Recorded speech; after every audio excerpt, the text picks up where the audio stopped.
পশ্চিমবঙ্গের রাজ্য রাজনীতিতে প্রতীকুর রহমানকে নিয়ে একটা আন্দোলন শুরু হয়েছে। আন্দোলন বলতে আলোড়ন শুরু হয়েছে। আজকের আলোচনার বিষয় এই প্রতীকুর রহমানের যে চিঠি মাল্টিমিডিয়ায় প্রকাশ পেয়েছে সে সম্পর্কে কিছু আলোচনা আমরা করতে চলেছি।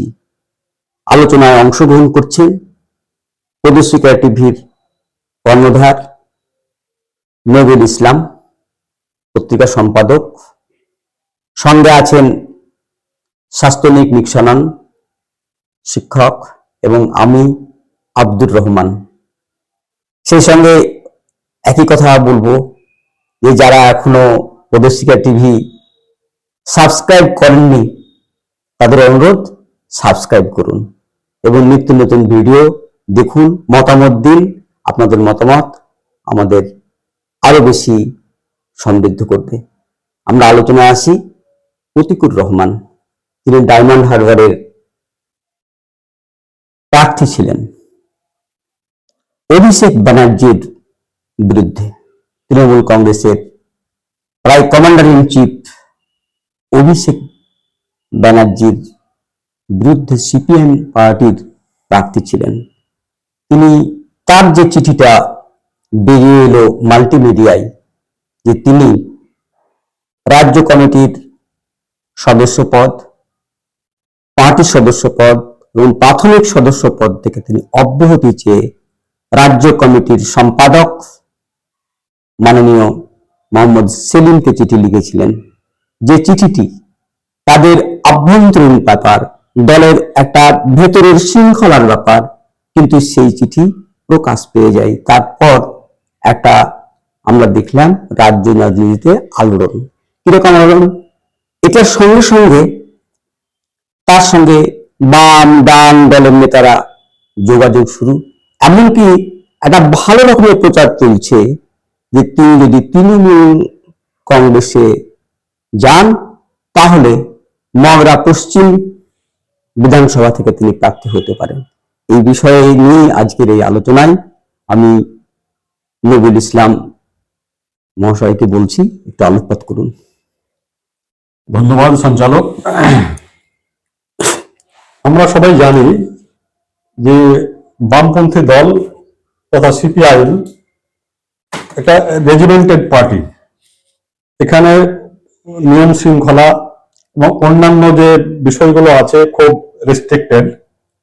তা সত্ত্বেও এই যে প্রতীকুর রহমানের রেজিগনেশন লেটার জেলা সম্পাদক মোহাম্মদ সেলিমকে দেওয়া, সেটা বাইরে সোশ্যাল মিডিয়ায় কি করে এলো, এটা মানে আমাদের নয়, সমস্ত বামপন্থী মানুষ এবং অন্যান্য সবাইকে হতবাক করেছে।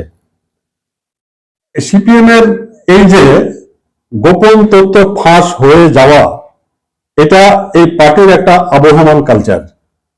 আমার জানা মতে প্রতীকুর রহমান তো দেখছি আর কি, অন্য একটা উদাহরণ আমি আপনাদের সামনে রাখতে চাই। মুর্শিদাবাদ জেলায় জয়নাল আবেদিন জঙ্গিপুর লোকসভার 4 বারের সাংসদ ছিলেন এবং খুব বিদগ্ধ একজন পার্টি লিডার। পশ্চিমবঙ্গের রাজনীতিতে খুব নাম ছিল তার। একদম একদম একদম এমনকি এটাও বলা যেতেই পারে যে তার মতো মানে গভীর পঠন পাঠন মানে কমরেড লিডার খুব কমই সিপিএম পার্টিতে দেখা গেছে। তো সেই জয়নাল আবেদিন পার্টির শেষের দিকে মুর্শিদাবাদ জেলা পার্টিতে এমন একটা অবস্থা তৈরি হয়, মানে দুর্নীতি, স্বজন পোষণ, এসব বিষয়গুলো তিনি বিরক্ত হচ্ছিলেন। তার নিজের এলাকায় নিজের হাতে গড়া পার্টির এহেন পরিস্থিতি দেখে তিনি বিরক্ত হয়ে বারবার জেলা পার্টিতে জেলা সম্পাদককে জেলা কমিটির মিটিংয়ে বিষয়গুলো উত্থাপন করা সত্ত্বেও এসব বিষয়গুলোর কোনো সমাধান সুরাহা কিন্তু হয় না। জেলা সম্পাদকের সঙ্গে অন্যান্য লিডারদের সঙ্গে তার বাকবিতণ্ডা হতেই থাকে। শেষ পর্যন্ত আস্তে আস্তে তাকে পার্টি থেকে প্রায় খানিকটা কোণঠাসা হয়ে যেতে হয়।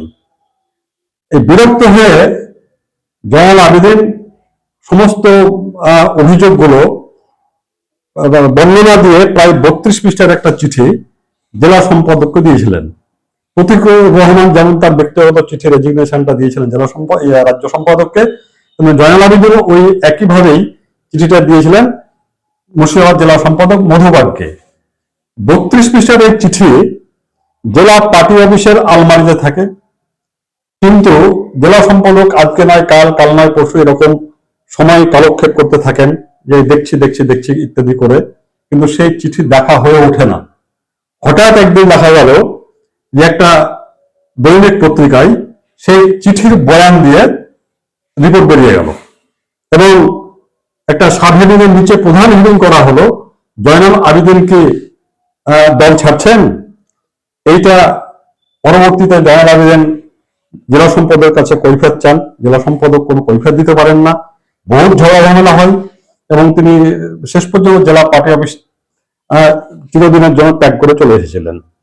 তো এখন এই যে রেজিমেন্টেড একটা দল সিপিআইএম, সেখান থেকে এই যে বিষয়গুলো কি করে বেরিয়ে আসে, তাহলে কি আমরা ধরেই নেব যে পার্টির মধ্যেই কোনো রাবণ আছে, একটা লবি আছে? প্রতিকুর রহমান কিন্তু দলের প্রচন্ড শৃঙ্খলা পরায়ণ নেতা, কারণ এখন পর্যন্ত কোনো দলের বিরুদ্ধে চারণ উনি করেননি বা একটাও কোনো মন্তব্য করেননি। তিনি চিঠি লিখেছেন জেলা এবং রাজ্য কমিটির কিছু সিদ্ধান্ত তাকে তার পছন্দ হয়নি, কিন্তু পার্টির শৃঙ্খলার বাইরে এখনো জাননি। আর জয়নাল আবেদিন কি তিনি কথাও বলেছিলেন। তাহলে এখানে তো একটা লবিবাজি আছে হয়তো, বা তাকে এটা কেন শিকার হতে হচ্ছে এইরকম একটা তরুণ ছেলেকে, এই প্রশ্ন আমাদের মনে আসে। তো এই ক্ষেত্রে আমি বলবো যে একটি কমিউনিস্ট পার্টির ক্ষেত্রে শৃঙ্খলা খুবই জরুরি জিনিস, এবং এখানে যদি তাদের মধ্যে কোনো মতদ্বৈধ থাকে সেটা আলোচনার মাধ্যমে, আভ্যন্তরীণ আলোচনার মাধ্যমে মিটিয়ে নেওয়া উচিত। কিন্তু সেখানে এই চিঠি প্রকাশ হয়ে যাচ্ছে, এবং সেই চিঠি প্রকাশ কে করেছে? কেউ কেউ সিপিএম এর যারা বর্তমান নেতৃবৃন্দ তারা অনেকেই না, ওদের রাজ্য কমিটির যে গ্রুপ আছে, হোয়াটসঅ্যাপ গ্রুপ আছে, গ্রুপে চিঠিটা দেওয়া হয়েছিল। হোয়াটসঅ্যাপ গ্রুপ সীমাবদ্ধতার মধ্যে ওই হোয়াটসঅ্যাপ গ্রুপে পড়েছে। এই হোয়াটসঅ্যাপ গ্রুপের মেম্বারদের মধ্যেই এটা কেউ অন্যত্র চালান করেছে।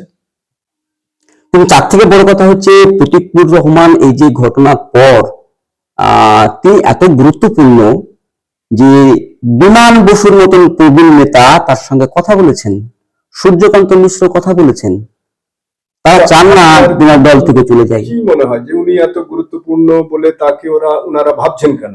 আমার যেটা মনে হয়েছে যে পশ্চিমবঙ্গের রাজনীতিতে সংখ্যালঘু মুখ সিপিএম অনেকটা কমে গেছে, এমনকি সংখ্যালঘু ভোটটাও কমেছে। সেক্ষেত্রে প্রতিকুর রহমান ডায়মন্ড হারবারের একদম মা মাটি মানুষের সঙ্গে যুক্ত, মামাটি মানে তৃণমূল মামাটি কথা বলছি না, সাধারণ যে মামাটি গ্রাসরুট লেভেলে কাজ করা একজন সংগ্রামী, তার আর্থিক স্বচ্ছন্দ তেমন কিছু নেই, যেভাবে তিনি সংসার চালান, তার ভেতর থেকে লড়াই করে, এমনকি এটাও শোনা গেছে যে একসময় তৃণমূল পার্টির ছেলেরা তাকে মেরে অজ্ঞান করে রাস্তায় ফেলে দিয়েছে, তার পরেও কিন্তু পার্টিটা করেন এবং নেতা, রাজ্য কমিটির একজন সদস্য।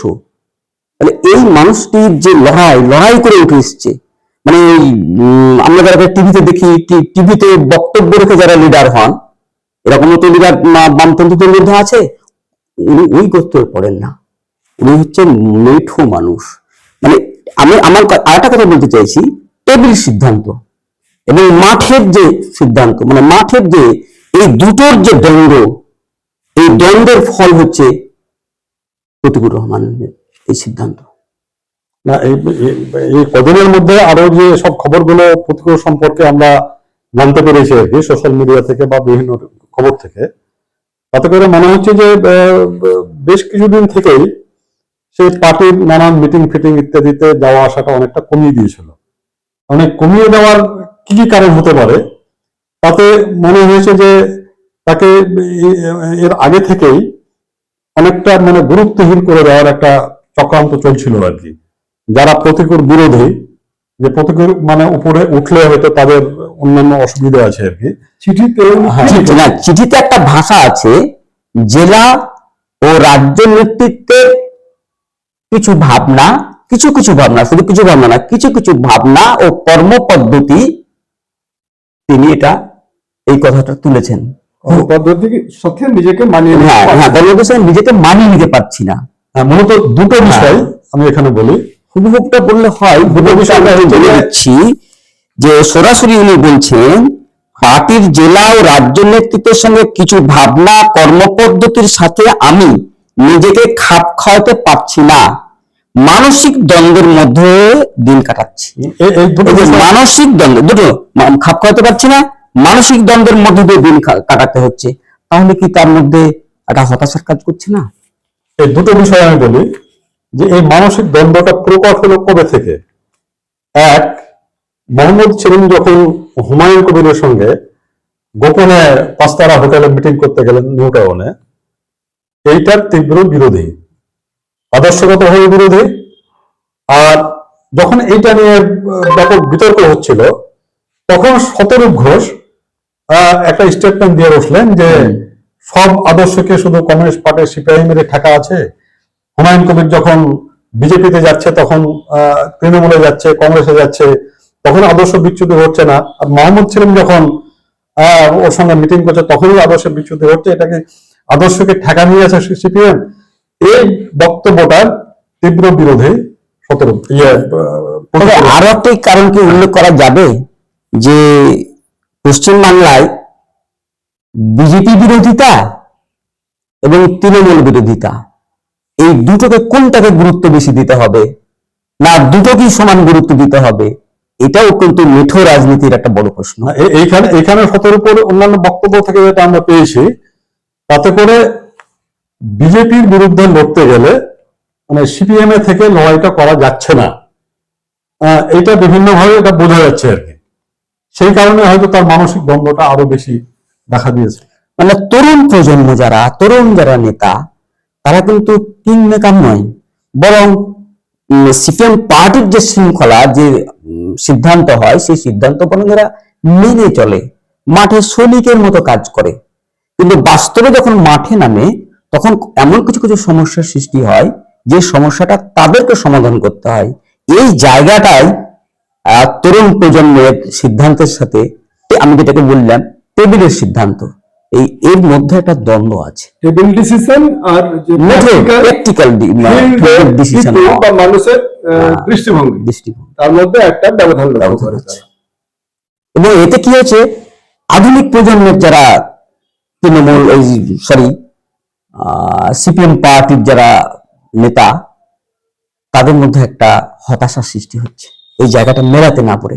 তার ফলে হচ্ছে অনেকে চুপ করে বসে যাচ্ছেন। আমি প্রসঙ্গক্রমে সৈফুদ্দিনের নাম করতে পারি। সৈফুদ্দিন একসময় সিপিএম এর বড় লিডার, ভালো পার্লামেন্টারিয়ান, ভালো বক্তা, তাত্ত্বিক বক্তা হচ্ছে সিপিএম পার্টির। তিনি যখন দলের তত্ত্বগত দিক, পার্টির লাইনের উপর বক্তব্য রাখেন বা তার মত প্রকাশ করেন, তখন কিন্তু দলে একটা বড় রকমের আন্দোলন শুরু হয়েছিল। প্রতিকুর রহমানের ক্ষেত্রে সেটা হচ্ছে না, তাই না? কারণ এটা প্রতিকুর রহমান কিন্তু তত্ত্বগত দিক থেকে কোনো আপত্তি তোলেননি। না, এখানে অবশ্য প্রতিকুরের বক্তব্যের সমর্থনে সিপিআইএম পার্টিতেই অনেক লোক আছে যা ওকে পরোক্ষভাবে হলেও সমর্থন করেছে। যেমন আজকে দেখছিলাম বামপন্থী এবং সিপিএম এর খুব ঘনিষ্ঠ একজন চিত্র পরিচালক সৌরভ পালোধি একবার প্রকাশ্যে বলছে যে শতরূপ যে বক্তব্যটা রেখেছিল যে সিপিআইএম এর শুধু টাকা আছে নাকি নীতিনৈতিকতা, এটার একবার তীব্র বিরোধিতা করেছে। শতরূপের এই বক্তব্যের আমি তীব্র বিরোধী। আচ্ছা রহমান সাহেব, ওই যখন সৈফুদ্দিন চৌধুরী এর সঙ্গে বিতর্ক হয়, তার দলের অন্যান্য বা সম্পাদকীয় তখন সেটা তো হয়েছিল সম্ভবত বিজেপির বিরোধিতা কিভাবে করতে হবে। ভারতবর্ষের রাজনীতিতে বিজেপি একটা বড় রকমের একটা খারাপ অবস্থার দিকে নিয়েছে ইন্ডিয়াকে। সেই জায়গাটাকে আমাদের বিজেপিকে প্রতিরোধ করতে গেলে কংগ্রেসের সঙ্গে আমাদের যেতে হবে বা কংগ্রেসের সহযোগিতা নিতে হবে, এটাই ছিল মূল কথাটা ছিল। বক্তব্যটা ছিল যে প্রধান শত্রু কে হবে। হ্যাঁ, প্রধান শত্রু কে হবে। এই ক্ষেত্রেও কি একটা সাধারণ মেল তাহলে আছে যে বিজেপির বিরোধিতা কিভাবে করতে হবে, প্রতিকূল অনেকটাই এখানে আছে যে ওই যে বলছিলাম মেঠো রাজনীতি, টেবিলের রাজনীতি আর মেঠো রাজনীতির পার্থক্য আছে। মেঠো রাজনীতি সাধারণ মানুষের সঙ্গে কথা বলতে হচ্ছে, সাধারণ মানুষ যেভাবে তৃণমূল কংগ্রেসের বিরোধিতা করতে হচ্ছে, এই জায়গায় দাঁড়িয়ে তাকে সিদ্ধান্ত নিতে হচ্ছে সাধারণ মানুষের মতো করে, সাধারণ মানুষের পাশে থাকার ক্ষেত্রে। কিন্তু পার্টির কিছু কিছু ভাবনা, জেলা এবং রাজ্যের ভাবনা কিন্তু তার সঙ্গে মিলছে না।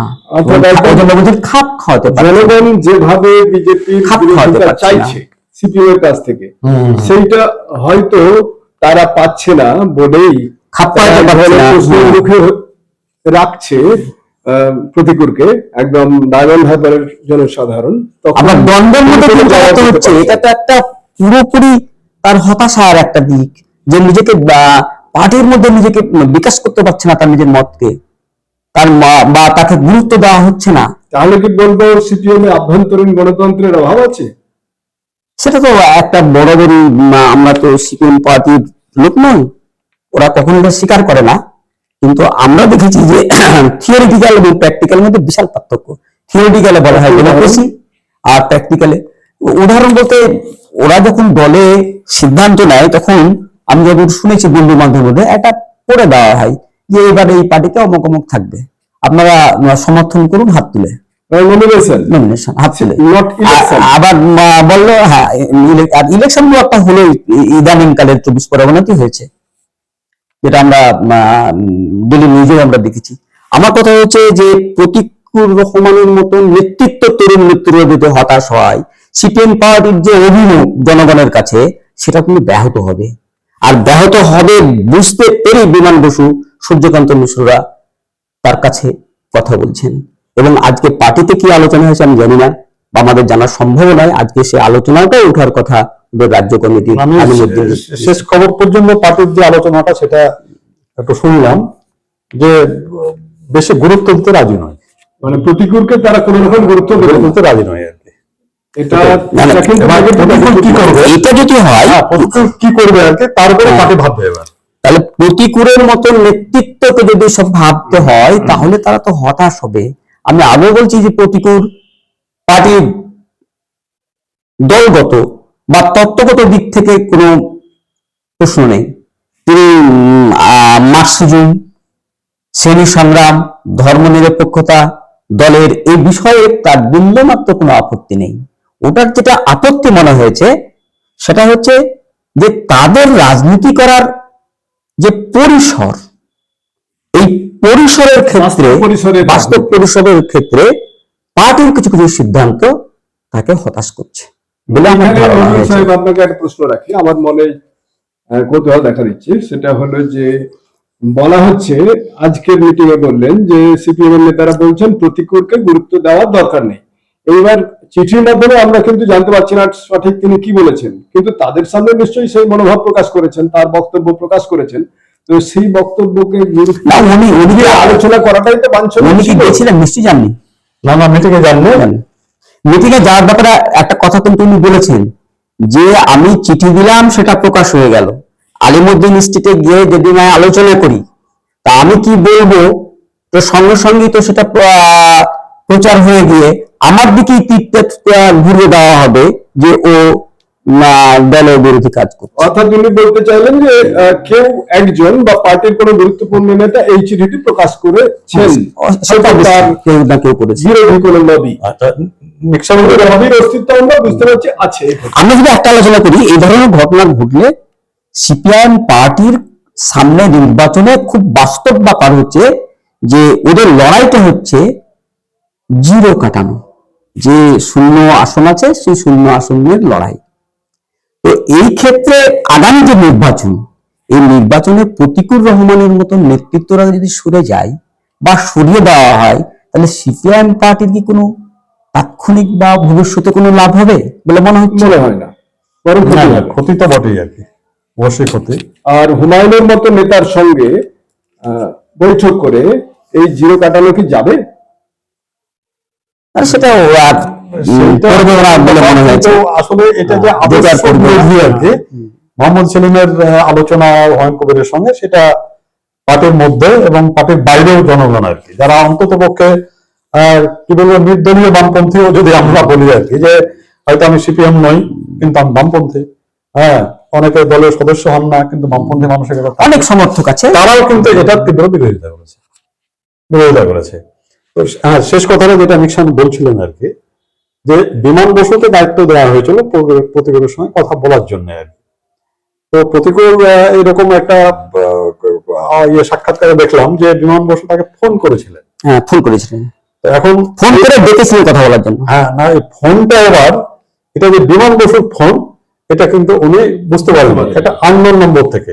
কিন্তু আমরা এটা সবাই জানি যে বিমান বসু আসলে ব্যক্তিগত ভাবে কোনো ফোন ব্যবহার করেন না, ফোন করেন না। যখন ফোন করেন তখন একটা পার্টিরই একটা হয়তো নম্বর আছে, সেই নম্বরতে। তো এইটা আলাদা নম্বর থেকে কেন ফোন, এটাও একটা রহস্যজনক ব্যাপার, যে এমন তো একটা নম্বর আছে নিশ্চয়ই, সেটা নিশ্চয়ই ব্যাপারটা দাঁড়াচ্ছে নাম হচ্ছে প্রতীক, হ্যাঁ উনি একটা আলাদা প্রতীক হয়ে উঠছেন আগামী রাজনীতি। এটা হচ্ছে বড় কথা, যে তৃণমূলই যাক বা ওই দলই থাক বা অন্য যেখানেই যাক, সেটা পরবর্তী ক্ষেত্রে আমরা বুঝতে পারবো, সময় বলে দিবে যে প্রতীক কি করবে। তবে প্রতীক হয়তো প্রতীকই হয়ে উঠছে। আমার যেটা বক্তব্য, যে তার বক্তব্য শোনা কি উচিত ছিল না? অবশ্যই উচিত ছিল। গণতন্ত্রহীনতার কথাই বিমান বসুকে এইটা উনি ফোনে বলেছেন যে আপনার মানে এটা আমি আদেশ মনে করি, হ্যাঁ কিন্তু আমি ওখানে যেটা নিশান বলছিলেন যে ওখানে যে কি কথা বলবো সেটার যে আবার বাইরে বেরিয়ে যাবে না আর কি, না এটা খুব পরিষ্কার, খুব মার্জিত ভদ্র সজ্জন ব্যক্তির প্রতীক, এটা কোনো সন্দেহ না তার কথাবার্তা। তার সঙ্গে একটা শর্ত প্রতিকূল জুড়েছেন যে যারা আমার এই চিঠি সোশ্যাল মিডিয়ায় প্রকাশ করেছে আর কি, তাদের শাস্তির ব্যবস্থা করতে হবে। তারপর আমি আলোচনায় যাবো।